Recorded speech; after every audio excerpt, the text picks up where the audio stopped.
Back in, what, about 75, I guess. I met an old cowboy. Well, he seemed old at the time. I'm probably older than he was now, but anyways, half Indian from up Glasgow, Montana. Jeez, I'm gonna choke up talking about him. That ain't good. But he was 100% cowboy, and he taught me a lot. And he gave me this poem that he wrote, and I've used it, back quite a few years ago, but he's been gone quite a while, and I always liked it because it came from him. But it's called Hard to Kill a Cowboy, and if I can get through it without forgetting it, I'll be lucky, but I'll give you what I can remember anyway. Have you ever heard the story of how one stormy night a wild beef herd stampeded down yonder to the right? See that sloping hill beyond the sagebrush flat? Just east of the old roundup corral where all the boys was at. It was a night in November, and I drew first guard. A storm was brewing in the west, and the wind was blowing hard. The wild steers we held, about 1,000 head, belonged to the Circle C, and each one's heavy as lead.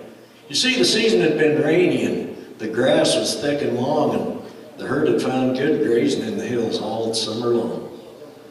Well, the clouds was piled high in the west in a single bloated mass, and the rain began to patter on the wheat and buffalo grass. Round and round rode Bill and I, our slickers buttoned tight, looking like two specters in that ever-changing light. Suddenly, without warning, there came a dreadful crash.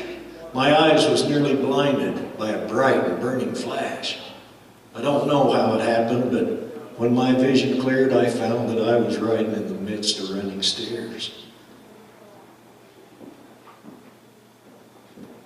They're running. And oh, the thoughts that filled my head while in that moving tide of hooves and horns and rolling eyes, I made that dreadful ride. On and on and on, I dare not slack the pace. A stone wall wouldn't have hindered us in that blood-curdling race. And when my horse was almost gone and death stalked all about, I heard above that awful roar the cowboys run and shout. And looking back into the gloom, I caught a fearful glance of cowboys floating to and fro like spirits in a dance. At first, I didn't understand just what they meant to do, but then I seen. They meant to cut that running herd in two. And when they had cut off the bunch, they lined up with a cheer to form a solid wedge of men and charged them from the rear. And on they came, with old Hank in the lead. The cattle parted stubbornly, but they wouldn't slack in speed. The boys' gallant effort gave me strength to carry on, but I doubted if they'd reach me before my horse was gone.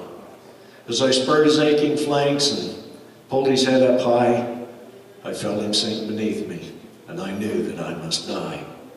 Up again he struggled, and down he went once more, and I found myself a-knocking on old Death's gloomy door.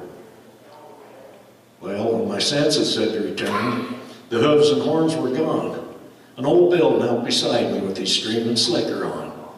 He seen my leg was busted, and my chest was badly crushed by 6 reckless steers that ran over me in the rush.